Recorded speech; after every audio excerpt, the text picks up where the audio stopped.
Hi, everybody. We are hopefully live. We're still figuring this out. This is the first time we've done this in a year. Hang on 1 second.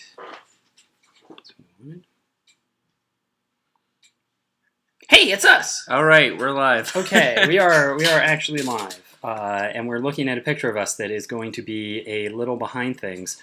On the other hand, it looks like we actually have chat, which is kind of cool. So if you have questions, you can ask here.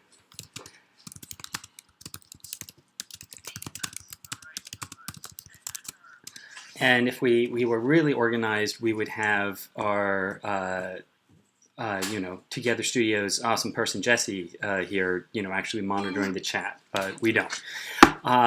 So we're just going to go ahead and dive in and hope that this is all working okay. I'm gonna like be high tech here and listen for just a moment. So yeah, sounds good. Okay, we'll move the mic in a little tiny bit. So hi, I'm Keith Baker, and this I'm Dan Garrison. So we are the creators of Phoenix Dawn Command, which we have a copy of right around here, just to again show how incredibly fancy we are. So it's our one free copy. It is our one free copy. We treasure this. We've been holding on to it. We understand there's more somewhere in the world, but we don't actually know where they are. Anyhow, so this is the first in a couple of online seminars we're going to do. This one is about playing Phoenix Dawn Command, so we want to look at things from the player side of things. And talk about, everything we can about what's fun about playing Phoenix. Anything to add from the outset? No, let's get right into it. Let's just do it. So one of the first things we want to talk about is just how is Phoenix different from other role-playing games? Just straight getting into it. How is a Phoenix story different? How is that going to affect your experience as a player? Want to kick us off? Yeah, I think the first thing to think about as a player of Phoenix is you're already given kind of a whole story that you decide on your own when you're creating your character, which is how you died the first time. So no one knows they're a Phoenix in the Empire on their first life. They're just mortals, but they die and there's some reason they come back. So that's kind of your first chance to start building your character's story in terms of what sort of experiences are really staying with your character? What actually mattered from your first life now that you're a little more distant from it? But also, what did you learn from that first death? You're choosing your school based on what your death is, so and it's the one that matters the most. So how do you want to kind of start your story that way? This is, in some ways, the death that's going to be the most important. So I completely agree with that. And, again, basically just starting right off, we're saying think about who you are and how that affects the world. And one of the things I would say about it is Phoenix is also a game that has a very distinct story. When I look at other role-playing games, like let's just, for example, call out Eberron, Eberron is not a world with one single story. It is a world that is intentionally built to tell all kinds of things. You can do a crime story, you can do an espionage story, you can do this. Phoenix is, by default, the base setting is the struggle of the Empire against the Dread. And it is you are facing a threat that you don't understand and that is going to destroy your world. And so one of the big things about that, who were you, why did you die, is it is also what do you have to fight for? Is what did you killed you, but also what is it you care about? Why did you come back? What do you have left that matters? And those are all, sort of very important things to consider. Another thing I always find interesting when players think about it is we know that the Empire is already attacked by the Dread, so a lot of first deaths are people who are doing heroic things and then dying against a Dread threat, whether it's the Chant or Skin Changers or a Bone Army invades their village. they're sacrificing themselves to save their family, or maybe they led a military group and they failed. Like, and those are really solid, excellent places to start when you're coming up with your first Phoenix character story. But I think there's also some interesting role-playing space there to say, this is kind of your first chance for your character to do it over again. So some really interesting character stories that I've seen when we play tested have been people who, die of old age but have regrets for some reason, or die because of a mistake they made that was maybe in a totally mundane way, or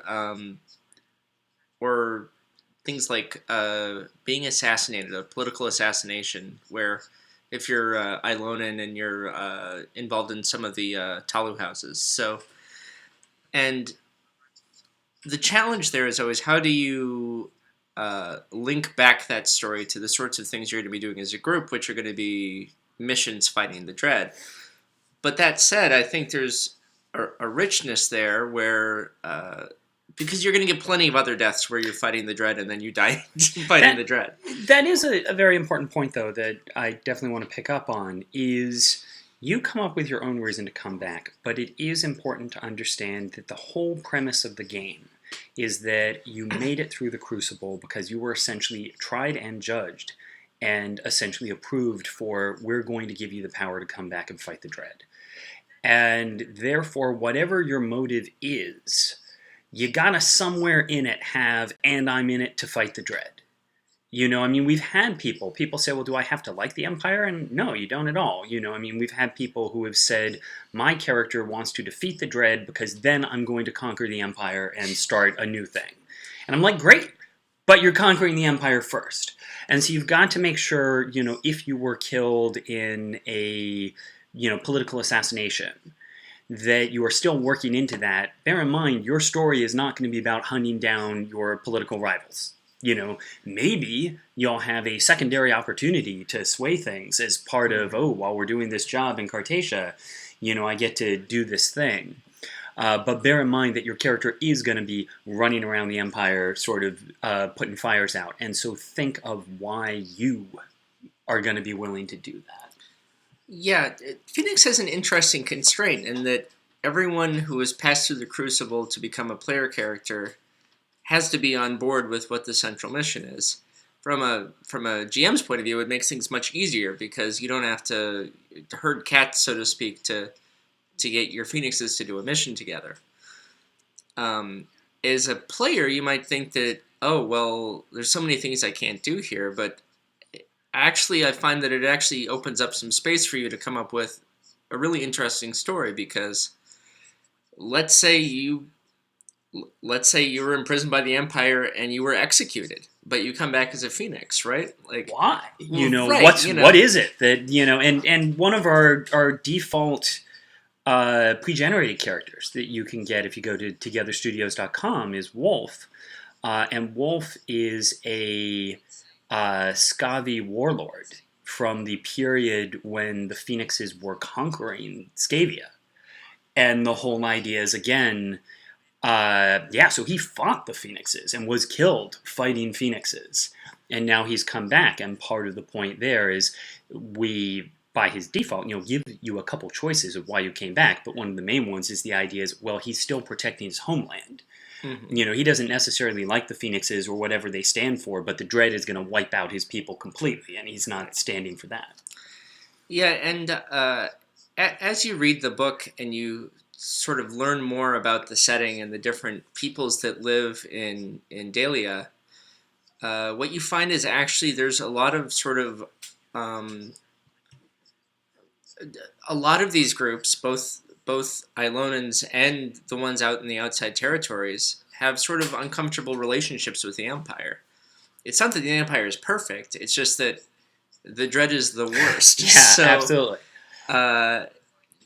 But I think those sorts of things can come up in roleplay when your character, is maybe your Phoenix is interacting with the Imperial Legion. Is this something where you work with the Legion, or in fact, in the chant, actually, spoiler alert, anyone who hasn't played the chant yet, there's, I'm going to wait 3 seconds. 1, 2, I your think ears. it's going to be 3. okay. All right, it's one of the first missions. You should be okay. You're in a situation where the Imperial Legion wants to bombard a city block because it's their only option. They're going to burn it down with dragons. You can either persuade them to give you time, or you can sabotage the dragons, or you can just let them do it. What none of those answers off the top are necessarily the best answer. It's just that this is an opportunity for you to do an interesting social scene where you decide, do you trust the Empire enough for them to handle it, or do you feel like you have to take it into your own hands? And that is a big thing of the overall, as the game begins, the dread is a mystery. So part of what you're doing as you go through this is not just fighting things, but trying to understand them. And then a second aspect is the fact that phoenixes are not yet trusted or accepted by the by society as a whole. And your actions are going to be part of that. Of, do you earn the trust of the army? Do you stand against the army? And that's going to be part of the campaign. We have a couple questions coming up, and that's good. But I do want to step back for a moment. We focused a lot on character, and just again talk on how a Phoenix story itself is different from what you might play in some other games. And one of the things I would start with is what we've been touching on here is, again, Phoenix is a war story. Your civilization is under threat from a supernatural force we don't understand and that mortal forces generally simply cannot deal with. And so it is slowly wiping things out. And generally speaking, in Phoenix, most of the time, half the time, you're being dropped into a situation with very limited knowledge, because, again, up till now, mortals haven't been able to deal with these things at all. And so there's a little bit of a sort of first contact. This is as close as anyone's ever gotten to the chant. Trying to deal with things often in very limited time. So, you're going to be working with a small group, limited resources, in a very high-stakes, dangerous situation. And part of what I'd say about that is one of the things is this also means teamwork is very important. Teamwork is an important thing. Trusting your group is an important thing, even if you have characters that aren't ideally, it may take you a while to work out your issues with one another, but you're going to be in life or death situations quite often. So you want to, have that in mind. Do you want to throw anything on that? And as a result, there's actually 3 strategies that I wanted to bring up that I think can really make your group more effective as you're playing Phoenix. The first one is actually to play open-handed. Play with your cards out on the table so everyone can see them. Your mileage may vary. I know I've certainly played with some players who kind of want to run it for everything, and obviously you control your own hand. But a lot of your trait cards or your action cards that could be useful depend on what other people are holding in their hands too. So it's something where if everyone kind of withholds that information, you don't necessarily have everything you need to necessarily make the best pick with your cards. So this is another thing I can jump on that for just a moment, and that is a key thing that some people have come up saying, oh, I don't see how I can get a spread over 15. We'll talk about spreads more a little later, but you definitely have the point that to get the best results, you're often going to need to work together. You're going to need to, there are traits that enhance an ally's spread. There are characters like the Devoted that innately have the power to boost people. And so a lot of times to hit those legendary spreads, it's because you're going to be being boosted or enhanced by your wingmates. Right. And okay, so that was point 1. Point 2 was take the bond lessons. There's a bond. These are like Shrouded Bond, Devoted Bond, Bitter Bond. These are lessons that are available at a very low rank in every school, and they, in particular, help your wings effectiveness as opposed to you by yourself. So, a couple of these, including a lot of these, just kind of help grease your they make everything in your narrative easier because they give your wing the ability to communicate so they can actually split the party sometimes. Otherwise, it's very difficult in Phoenix to have ways to pass messages to a split up group. And normally, Phoenixes try not to split the group because there's You'll usually just only 4 die. people in it. You'll just die, right? There's and Devoted Bond in particular is an extremely powerful way to get free cards and free sparks at a level where you kind of can't get it any other way. And it's basically free. It's free. It renews every day, and that has made the difference on some missions, whether there's enough sparks to go around. So, and then the last thing I wanted to mention in terms of teamwork is use the initiative system to your advantage. So, unlike every other role-playing game that I've played, Phoenix doesn't have, roll for initiative. What happens is you have the torch and you pass it around depending on who wants to go next in your wing. And once all the Phoenixes have acted, that's a full cycle. So, but because of when you redraw your cards, your wing can really use this to your advantage. You may be wondering, especially as you start playing, why should we go in a particular order? Why does it matter who goes next, right? So some of it is going to be player specific, but a good way to start thinking about it is if you're in a position of strength and you want to take advantage of it, pass it to someone who has a lot of cards in their hand, so that way they can use those cards before they get dwindled down through defense, right? The other thing you can do is if someone has taken, a couple of health levels of damage and they're tapped out, they don't have any, happens pretty often, they just don't have any defense cards left in their hand. They can, if they have their turn, even if they don't do anything with it, they at least get a redraw and they can get some more cards in their hand, which can save them. So you may also find, particularly Bitter, for example, Bitter wants to go when Bitter has taken some wounds. So Bitter might want to hold off until they've taken some damage to take their turn, because each of their actions is going to be more effective. Same goes with Devoted, for example. If you're doing a wound passing Devoted style of Devoted, you want to actually wait and let other people go, and maybe you take some damage, or they do, and you can take it from them, sort of thing. Or Shrouded wants to be hidden at the beginning of their action phase, and they start with a combat style that lets them become hidden when they defend. So some characters you're going to find are going to want to go first. Some are going to want to go after something else happens, and that's one of the ways that your entire wing becomes more effective in the way they play, is kind of learning the tempo of each of your abilities. All right, I'd like to pause for just a moment to actually address some of the questions that have come up in chat. We have a lot more sort of general theory stuff to discuss. But these are questions we can hit pretty quickly, so let's knock them out of the way. We're asked, I have a friend who wants to play a Forceful, who views the restriction of 7 lives as a restriction and wants to find a way to overcome it. Is that possible?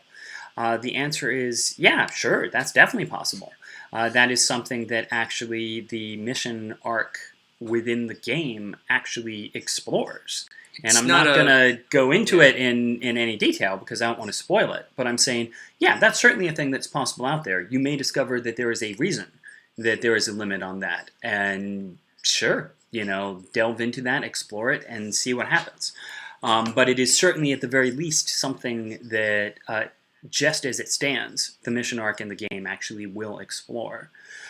Anything to add on that? Yeah, I mean, what I want to mention is,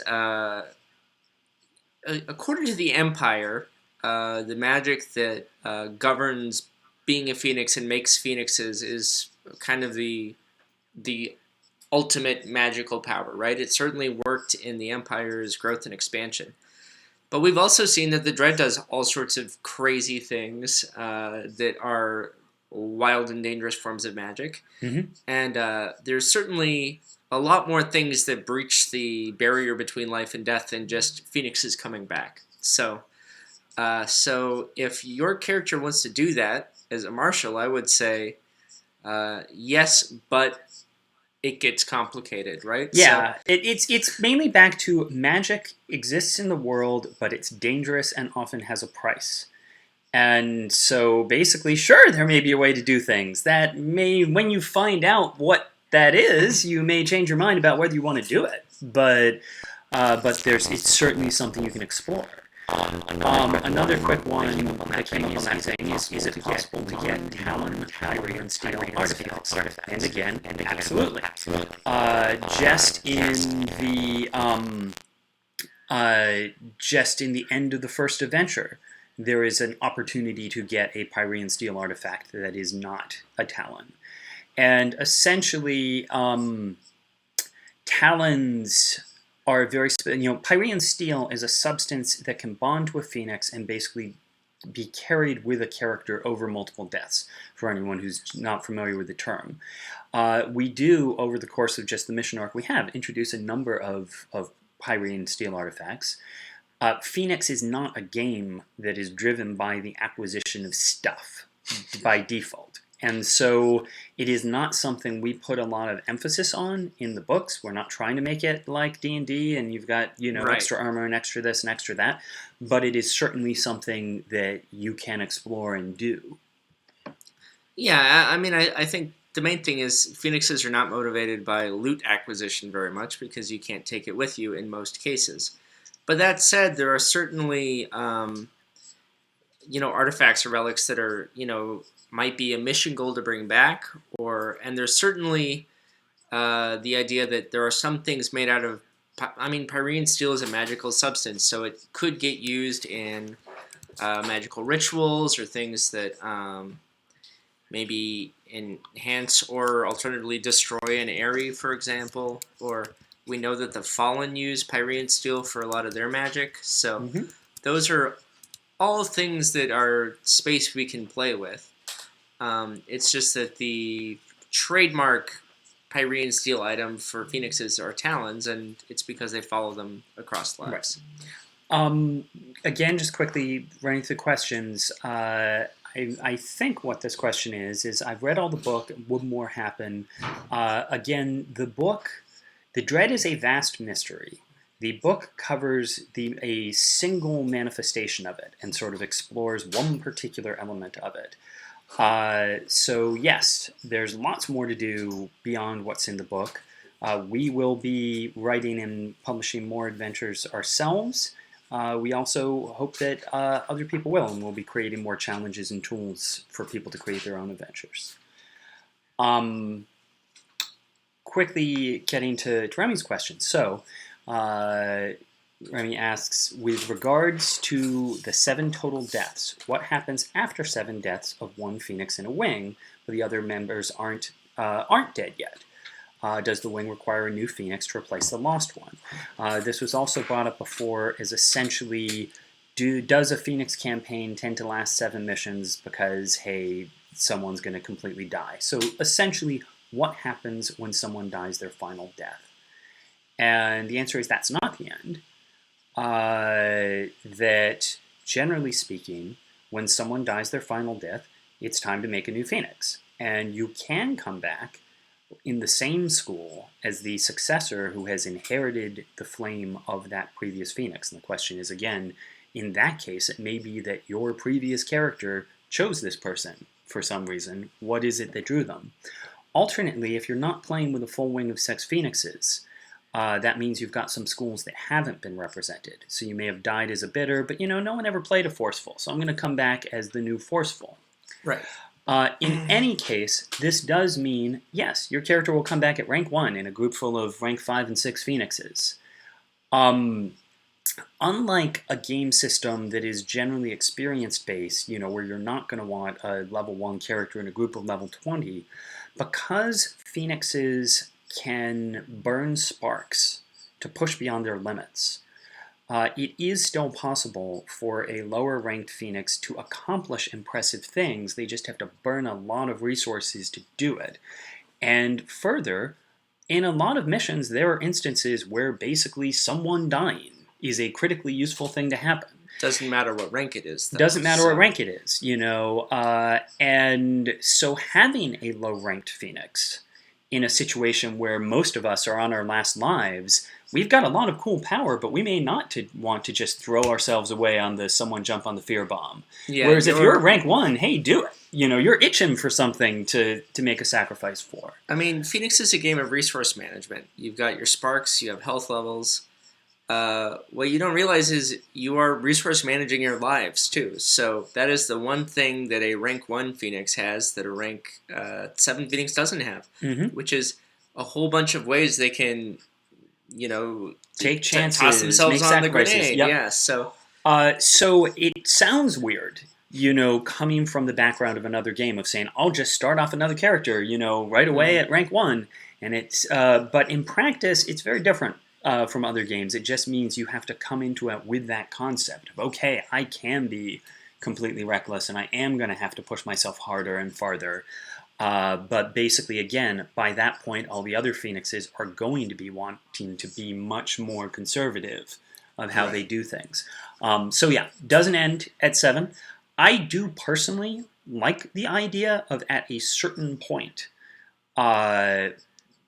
deciding, that you've come to the end of an arc and then starting up a new round with a new set of Phoenixes and having your previous character sort of exist, sort of either if they all died, well, then now you're the next generation, or some of them may now be serving as marshals or in other important roles. If you've got senior Phoenixes who are like on their last life and you're like, we're kind of starting at a lower level campaign, we want to start with all new ones, have them be a marshal. They can be the NPC that is giving direction to that wing, and permanently dead Phoenixes become mentors in the Crucible. So that's another opportunity to kind of have that character live on, even if they've already experienced their final death. And we'll certainly be talking about that sort of concept of the jump to the next campaign, as it were.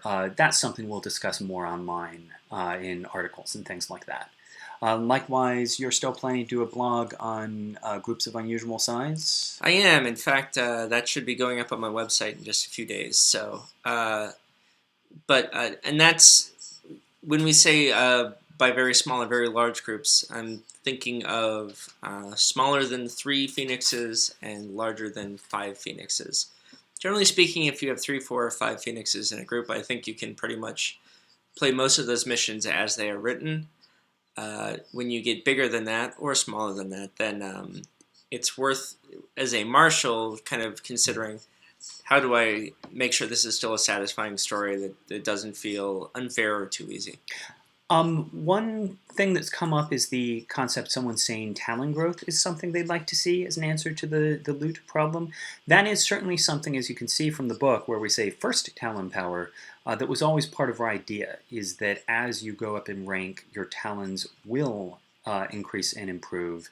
And that is certainly something you're very likely to see as an early expansion, is options for sort of talent evolution. We already have, a bunch of designs we came up with, and essentially with the base set of Phoenix, we were really restricted by how many cards we have. The game already has 300 cards. It already weighs 5.5 pounds.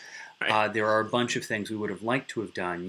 More high-ranking lessons. More talent options that essentially we just couldn't squeeze into the box. So those are definitely things we'll be talking more about expansions to the game soon. But those are certainly things that you'll see at some point from us. And then also you can, of course, come up with, things like that on your own. Right, yeah. So. And coming back to another point that was raised is this second campaign is sort of Star Trek The Next Generation. That is very much something where I like that thing of, I like at some point saying, let's play the next round of Phoenixes where our previous characters are mentors to these characters. Right. Mm-hmm. And question asked, for wings composed of 5 or 6 Phoenixes, does the current set of cards in the standard box allow more than 4 active Phoenixes in a wing? No, the current set does not. You simply won't have enough action cards. It is designed for for 4. There are ways around this. You can, make a deck, take a deck of playing cards, and you could deface your way to it. Yes. However, as I say, that is something we're looking into ways to make sort of feasible expansions at this point in things. One of the main things is our ability to expand the game really depends on getting the base game out there. So the more you tell people about it, the more the more people we reach, the more feasible it is for us to make more expansions for it. And so certainly anything you do to spread the word is really appreciated. Yeah, we've done a lot of development on Phoenix. We've been working on it for over 3 years, and there's a certain amount of design and development, which is stuff that can be released as PDF or through blog posts or things like that, and that stuff is great, and we'd like to get it out to you. And of course, that's relatively easy to do. But Phoenix is also a card-based game, so anything that requires more cards requires working with a factory to get those printed. And we're still learning as we go here. And we're exploring different options. So again, we'll have news on that, in upcoming weeks. But we are still limited. Yeah. So. Luckily, the Kickstarter production run and launch went relatively smoothly for a first-time project. But at the same time, we don't want to get you buying anything that doesn't go just as smoothly either. Right. So, anyhow, getting back to our core point, there was one more question that I just wanted to answer from the chat, and that was talking about working in ancient phoenixes into existing, into modern campaigns. One of the points, so there's two aspects to that question. The one is ancient people returning as phoenixes. And that's very easy to do. And as I say, we already do it with Wolf. It is a matter of there's no reason your phoenix has to be from the Dread. It can be very interesting to have a character from the Conquest, like Wolf, or from the Civil War era, which are the 2 eras of history we've most reasonably developed. And both of those, are sort of interesting, and I think it just gives you that question of why are you coming back now after lingering in the Crucible for so long? Right, because we know that after the Civil War, phoenixes just kind of stopped coming back, right? So, and that can be a very theoretical kind of question until your character is from that era, and then it's sort of, well, why now are you coming back? Like, obviously your character was fine being dead up until the Dread came back, and with other phoenixes you're now returning to the daylit world. But there's kind of a question of, like, what is it that's making you do this? Because, of course, everyone you knew from that time is dead now, right? Mm-hmm. So is there maybe there's not much of your culture left if it was one that the Empire conquered, but you still want to, keep that which remains around, right? And you don't think that it can do that without, your protection, right? Or, if you were one of the phoenixes that founded the Empire, like you believed in the Empire and what it stood for, even if the modern Empire is kind of a more decadent, corrupt sort of instrument, it's still better than the Dread, and phoenixes are meant to fight supernatural threats. So that comes back also. So the second aspect of that question is, but what if I want to be an ancient phoenix? And we've had players like that. We had a player who decided that, she was from the era of the Empire, and just died once and didn't come back until now. Part of the point of that is that inherently requires a player to come back at a higher, you have to come back at least rank 2 to be a phoenix who is returning in the modern era. So one possibility is that the Game Master just allows you to do that from the start. The other possibility is that's a great thing for a player who comes in late So Right. we've been playing. Most players are up to rank 3. New player shows up. We could just have him come in as a new rank 1 Phoenix. Or you could say, oh, he's coming in as rank 3 because he actually died hundreds of years ago as a rank 2 Phoenix and just never came back until now. And that can be a Right. very interesting thing to explore again of, yeah, he just was in the Civil War, Mm-hmm. decided he was done, and now he's not. Um, we have a question about the Fate of Concord. Again, Phoenix is generally about phoenixes. I'll just leave it at that. But certainly, as a game master, you can certainly explore other ideas. Once you get to know the world and the other types of magic in the world, if you want to bring characters of other types in, and it might be something we explore in future expansions. Yeah, I think that's a really interesting space to talk about, and I I could mean, could see you? some kind of Atavi themed champion, showing up and wanting to help. Right. I mean, there. Part of what's cool about the Fallen and the other sorts of spirits that are not necessarily dread related entities is that they have reasons for the Phoenixes to fight them. There's also reasons for the Phoenixes to ally with them, and there's reasons for them not to like the dread either. So I think those sorts of alliances are interesting, even if you never played those characters, even if it's just something your marshal presents to you as a, well, do you work with the Fallen here, or do you feel like they're making things worse, right? So there's, I think, an interesting question is that, if how bad would a Fallen have to be for your city if that Fallen is still protecting you from the dread, right? Right, So, right. and some citizens of the Empire may not want Phoenix's help. They're like, we've figured this out on our own. We don't need you, and that's often Um, socially what Phoenixes are dealing with. and yeah, I mean, I could certainly see just using the example of something like, oh, now I can't remember the name of the game, Exalted, where, of course, the core game is about solars. But hey, Mm-hmm. eventually they came along and said, what if you wanted to play Infernals or Right. something like that? We could, totally in the future decide, yes, we're going to have the Shoggoth Legion, We're here's... not doing Shoggoths. We're not doing We're Shoggoths. not doing Shoggoths. So. We don't have Uh, the rights to Shoggoths. So well, technically no one does, but that's the beauty of a Shoggoth. Anyhow, moving on to some of our other core topics.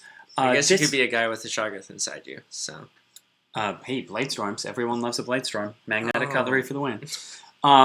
Anyhow, going back to some of our core sort of questions, one of the things that also can happen is the question of what when I don't die. And so you're playing the Durant, and you just keep surviving. Darn it! While everyone else Durden's keeps good dying at around that. you. Yep. So, it's the same problem in a way as the person saying, basically what quite often you'd see is the bitter player who burns through all their lives and gets to the end and they're done, while the Durant player is still on rank 3 or something like that. And one of the points is definitely bear in mind as a Phoenix player is that coming from other role playing games, you're generally coming with the mindset of, I need to survive. And in Phoenix, you really want to let that go. It is one of the biggest things I often Somewhat. tell people. Well, you don't want to throw things away. I mean, this is Yeah. this obvious point. But the big thing I want to tell people is, as a game master, if someone asks me if I'm being attacked, if they say, well, how bad is this? What's the worst that could happen here? I will generally give them an indication, because generally it's pretty clear, is this a giant attacking me with a tree trunk that will just turn me into paste if it hits me, or Right. is it a chanter who, yes, they will hurt me, but there's only so badly they can hurt me. They're still just a strong person. And there are definitely times when you will want to take an attack you could actually avoid, because you're going to be better off saving your cards to do something impressive on the next round. And, basically, especially at lower ranks, you can be more reckless than you would be in most games, because death isn't the worst thing that would happen. So first off, you want to turn off some of your instincts of sacrifice Right. everything possible to ensure my survival. Another thing I will quickly sort of throw out is, if you are just stubbornly refusing to die because you're just so awesome, I mean, there's no reason to throw your life away if you're just an awesome Durant and not dying. Yeah, that just means you're awesome. That just means you're awesome. You can always talk to your game master about it. And basically, between every session, we have what are called interludes. And we talk about what happened to your character between these missions. And it is always possible for you to just say to your game master, I just want to die some kind of awesome death between now and then, just to catch up with people a little. I would like it to be totally sweet, and basically I'll look awesome, and I want a really good story from it. And here, you can even pitch your idea. Here's my idea. Have to play it out. So on the way back, I'm saving a village from a bunch of skin changers, and I totally, save them, but get torn apart while I'm doing it. I mean, basically, there is nothing wrong with simply saying, let's figure out how I died between last adventure and this adventure. I think as the Durant, it's I defended the village, I saved the village from a group of skin changers, I overindulged while celebrating afterwards, and I get drunk and now I'm bitter because I want to exactly. the rest of my career, so. Okay, we have another good question from chat. The rulebook mentioned that every phoenix returns the next day at dawn. So if a phoenix cannot return until, say, 100 years, do they get a new phoenix at dawn to replace them? So the answer is no. Dawn is when a phoenix will return. Dawn is this magic moment at which you get new sparks, you sort of get revitalized, and you get your sparks in health. And if a phoenix is going to come back, that's when they come back. It's the earliest they could come back is the next dawn. So basically, yes, the fastest it could happen. And within most stories, we do say you come back the next dawn. But that's not a requirement. You could come back 100 years ago at dawn, later at dawn. Right. Or technically, you could just not come back. This is the other important thing, is the most a phoenix can come back is 7 times, unless they break the rules, as we discussed earlier. But not all phoenixes do. Each time you go to the Crucible, you are going through a new series of trials and tests. And each time, one of the things is I'm going to ask you, why are you coming back this time? What again? What are you fighting for now? Is it still worth it? And many phoenixes, especially from the Civil War era, just didn't. They just stopped. And so it is back to that one day at dawn is the fastest possible return. It is in no way the required return, and you can certainly have a wing sitting with a couple of empty slots indefinitely. The point of the marshals is they are sitting around and they are mostly the last survivors of their wings and mostly on their last lives. Yeah. And one thing I want to mention, sometimes I see people playing bitter phoenixes in a way that is sort of defeatist, right? And I just want to make sure that when you're playing, most people get that when you play bitter, you are driving a stolen car as fast as you can, and whatever you crash into is really a fun time. But because the bitter dies in failure, what you have to remember is that even though the bitter died in failure, the bitter has a reason to come back, right? Right. It may not be a good reason. It might be I am going to, when I get back, I'm going to tear that bastard apart, right? So, or it could be, I'm coming back to show up my wing that's screwed up again, resulting in my untimely death. It doesn't need to be positive, but it does need to be a compelling reason to come back when you're playing bitter. So, and I'd just like to springboard on that generally to the whole life and death story, which to me, again, every time you die, you want to say, what kind of death was that? What is my character taking away from it? It's back to you run into an undead colossus and it rips you in half. And the question is, you could look at that and say easily, I'm bitter about that because, dang it, I died. I failed. That was not a good experience. That was not a good experience. You could look at it from a Durant viewpoint, which would say, if I was just a little tougher, I could have taken that guy. And so my vertebrae just stay together like they're supposed to. And so that is, I'm taking the same situation, but I'm sort of viewing it more positively than negatively. Or again, you could say, well, I leapt in front of that giant to protect innocence, and so that would be the devoted. I did this because I protected others, and that was, and I do it again. Dodged out of its ginormous mitt, then that's forceful. So, and generally speaking, as a marshal, you want to be very expansive when when people tell you why they died in a certain way, because we don't want players to feel like they're straitjacketed into a particular role that they weren't expecting. Generally speaking, the things you do as a Phoenix in your school means you live in such a way and you die in such a way that you should be able to come back in the school that you were before if that's what you really want. At the same time, there are times when it is really interesting to go down a path that isn't sort of the straight path you expect. One of my favorite characters from one of the campaigns we ran was a devoted who in her first death died trying to protect children from a fire. Mm-hmm. And it was a duty defense, you know, it wasn't a failure, even though I'm not sure if she succeeded or not at the time, but she didn't view it as a failure, so she was devoted. In her first mission, they failed to save a child, and she was torn apart by it, and she felt that she had to go talk to her mentor, she had to get reassurance. She took the child absolution, back. Yep, so. She took the child's body back to her, the mother of the child, with one of her friends at what they thought was the end of the mission. And she said, well, I'm just going to apologize profusely as I walk towards the mother, who I see standing in the door, and I am going to, meanwhile, use the devoted ability to turn my health levels into sparks to basically burn myself away. And just her elemental ability. So I'm just going to essentially immolate myself. By the way, any Phoenix that wants to do that, that's cool. So just as a marshal, I would say yes. Sure. Thumbs up. Go for it. You want to burn your sparks? You just set yourself on fire. That's awesome. And so because I am a mean GM, this seemed like a perfectly reasonable thing for me to do, but as she is burning away and fading away, the mother turns around, because I'd specify very clearly the mother was standing in the door with her back to her. The mother turns around and, you know, without going into too much detail, we will say it became clear the mother had in fact been possessed by the evil thing that they had not in fact defeated at all. And so the point being, now she has stranded her wingmate alone in a infected area, which is not, you know, the mission is not over. She has not saved the child. So part of the point to me is, you're coming here and killing yourself because you didn't save a child. It is very hard for me to argue that is anything but bitter. Right. Because you were basically saying, I'm killing myself because I failed.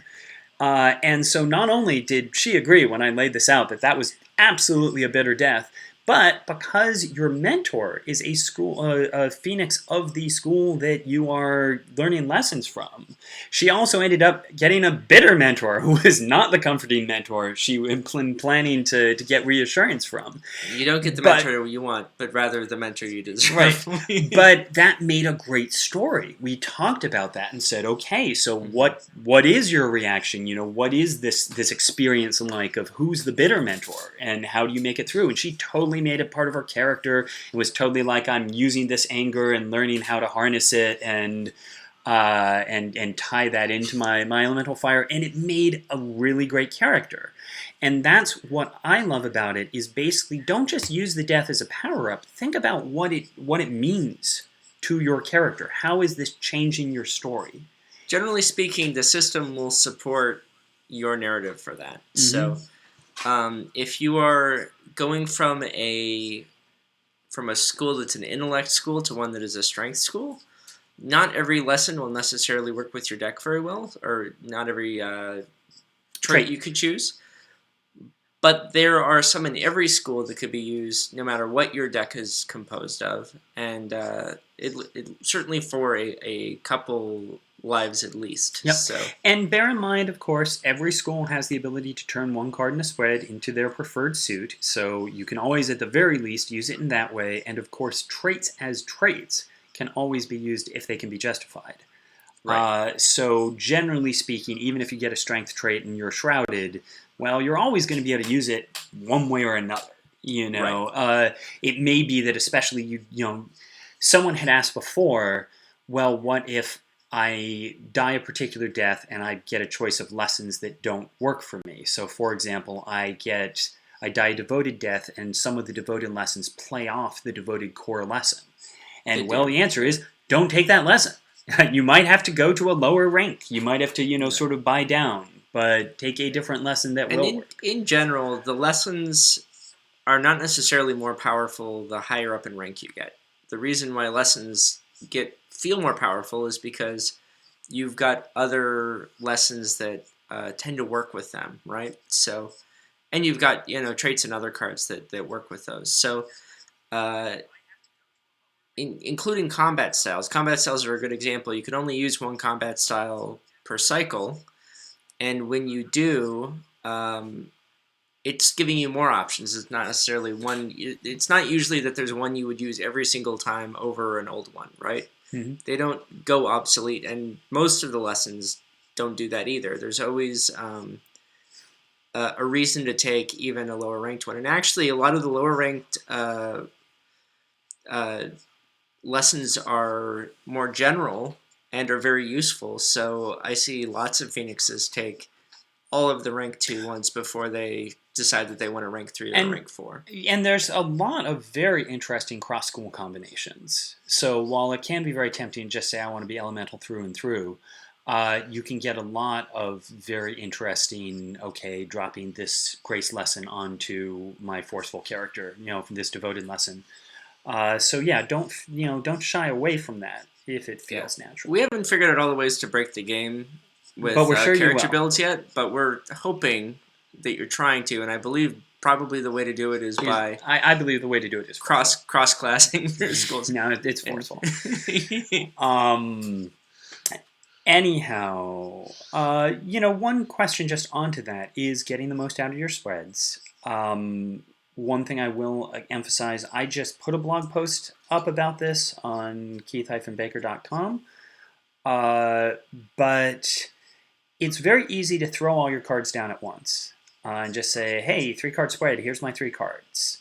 From a practical mechanical standpoint, what you actually technically want to do is play each card one at a time and resolve any effects of that card as you go. This is especially important with traits. If you play a trait that says draw 1 card, well, you draw that card, and as long as you haven't played all your cards yet, you can throw it into the mix. So basically, once you commit a card to a spread, it is locked in and you can't take it away and you can't swap it, but you're definitely allowed to sort of play out your cards one at a time and sort of see if anything pops up or if a friend throws in, I've seen this before, here's +3 points, Especially with skill spreads. It very often is going to be a sort of ongoing process to hit the highest numbers of, well, I've got it up to 11. Anyone else got something out there to help me out? Right. Oh, well, I can toss in. In that case, let me throw in my trait. And so it's not as just sort of cut and dry as a die roll where you roll it, it's done. For especially the sort of major spreads, it can often be this, let's get it started and let's discuss it as we go. I think another thing is... especially starting players wonder, when is the right time to use my sparks, right? So generally speaking, when you have a trait or a lesson that you could activate with the spark, it's going to make sense that you're like, oh, this is the time that I do this. But in terms of using sparks to improve your spreads, both your attack spreads and your skill spreads, the thing to think about is when you are going to achieve another degree of success, which is usually every 5 points with skill spreads. And for attack spreads, it's usually the difference between hitting a really hard enemy to hit and doing damage, taking a health level off versus an easy one. Or maybe you're attacking a challenge where there's a very easy sort of health level to take off. You want to leave those for your regular attacks, and then you want to knock down like a health level 10 or something, right, where you need a 20 in total to take it off. The really high value health levels, the point is they're really hard to get. And, if you could take 3 4s or 1 12, it is often going to be better to take that 12 because anybody can get a 4. Right. Whereas having the huge hit to get the 12 is taking a bitter or an elemental or something like that to hit those really high numbers. And that's sort of one of the points is each character has a certain role that they're good at. The game doesn't require you to have any particular combination of phoenixes. It is not like you have to have a devoted in a particular wing. We've tried it all sorts of different ways, and you can have any four, or hey, three or whatever wings. It's just going to change how you impact things. If you have a three-person wing, a wing that has a Durant and a devoted will be much more durable than one that has an elemental and a bitter. But that elemental and bitter wing is going to do a heck of a lot of damage in its short lifespan. And you just need to sort of embrace that style and sort of know what you're good at.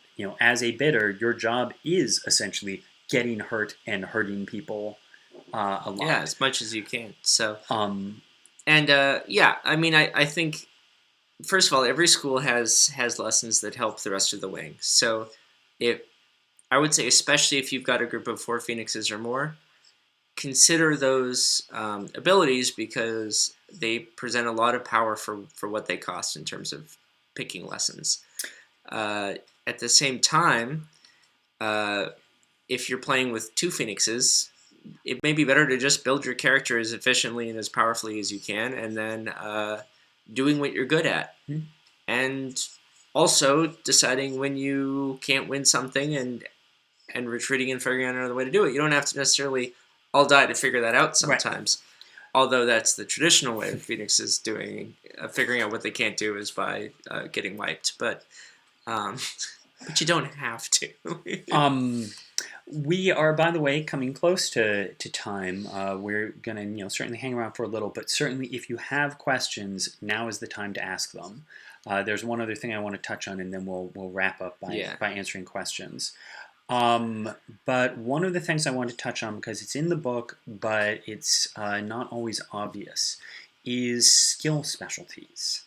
And a point here is that every school has 4 skill specialties. That these are things that you get a bonus to anytime you use a skill spread related to them. I'm athletic. I'm durable. I know destruction, so as an elemental, anytime I'm doing something that's involved with destruction, I get a bonus of 5. It also lets you use a suit that is not always associated with it. So, for example, intellect is the default suit that's about perception. But because a forceful has the scouting specialty, that lets them use grace while scouting, so they can use grace to spot things, because it's a scouting thing. Now, each school has 4 of these. There's a list in the manual of all the different, or at least a lot of different specialties. And you're allowed to swap out one specialty from your character for something else that makes more sense with your concept. So, for example, I was just running this adventure with this group of people with a show called Saving Throw, which is a Twitch show that's doing live streaming of Phoenix. And one of the characters was a bitter who had this very sort of werewolfy concept, that she was like becoming this sort of wolf-like creature as she got hurt. And, with her each life, she was becoming sort of more bestial. And we talked about it afterwards and realized, it made a lot more sense for her to have the nature specialty than the death specialty, which is one of the default bitters. Right. Similarly, you could say, well, I'm a Durant, but I really don't want to have any war training. I'm not familiar with war. I would rather, have nature, or perhaps I studied the arcane because I'm from Scavia and I know something about the fallen. And that's both a very important thing for sort of tuning a concept you have. I want to be this type of character, which is clearly largely Durant, but not precisely Durant. Or when you're playing with a smaller than usual wing, well, it really helps to have someone who can at least do, spirits or arcane. Right. And if you're playing with a Durant and a bitter, which would be a really bad combo for 2, at least have someone that specialty. Anything to add on that? Yeah, kind of going from there into Remy's question about, what kind of combos of a 2-person, a 2 Phoenix wing would work. First of all, the question is a wing even possible? And I want to say very energetically, yes, you can absolutely play with the 2-person wing. And for that matter, when you're playing with a 4-person wing, if things don't go well during the session, you may spend your last 2 hours with a 2-person wing. So it happens. But in terms of, especially with two phoenixes, uh, just make sure that your schools sort of match what sort of game you're playing, right? I could see. Actually, I love the idea of this the shrouded and bitter buddy cop Sure. dread noir, right? I mean, Or that's one of the things I would definitely just jump in and say is you're going to want one person with strength in their deck and one person with intellect in their deck. You don't want, or at least you can do anything, yeah, but whether it's the bitter and shrouded, which actually is a great combo because they're both stealthy, so they'd be good yep, at sneaking around together, or Durant and devoted. It's by having someone with at least each, between them, they yeah, can cover strength or intellect. You at least get some versatility in there. yeah. And I think the places I would beware are uh, bitter and Durant, and the reason why is Mhm. because they're actually the two schools that really want to get hit all the time, and so they're like literally stealing the punishment away from each And other. and they also combo on specialties. They both have athletics as a Yeah, specialty. similar They do specialties. they Yeah, do a lot of the same things. They yeah. both turn into strength. They both have athletics. You want And then versatility. similarly, I would just be careful with who I paired a Shrouded with, and Mhm. the reason why is because Shrouded often behaves under the condition of being hidden, Right. and when you're hidden, the challenge has to pick a different target than you.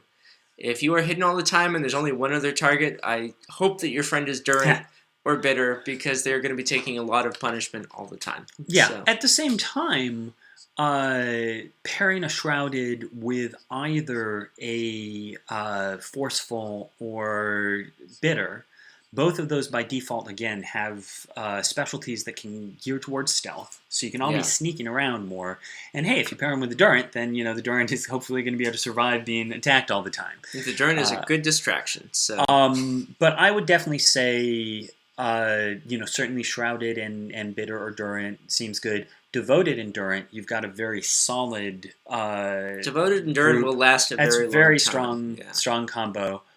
Um, I don't really think Forceful and Elemental is one I'd recommend. They do a lot of damage, but again, I really think if you're going with two, Durant and Devoted or Shrouded and a strength character. I think maybe forceful and elemental. The secret is going in, hitting really hard, and then getting out of there for the Yep. for the forceful. And the elemental does everything from as far away as they can Now, with fire. So coming back to a point that's just been raised on online, so just clarifying again something I said before, because sometimes people miss this. When you're using a skill specialty, you get to use your preferred suit, which is strength for bitter and durant, grace for devoted and forceful, intellect for shrouded and and so on. elemental.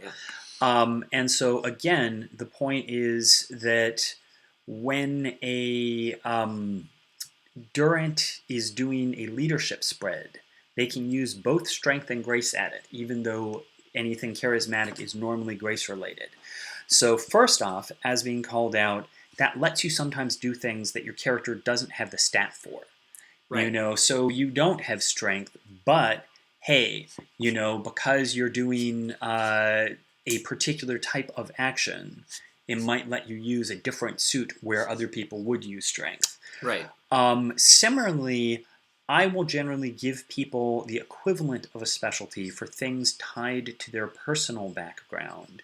So, for example, in the Harvest, there's a couple things where we say, well, people with Scavi background, someone from Scavia has a chance to know this particular thing. And in particular, that lets say the bitter, who normally doesn't have intellect and can't do this lore spread.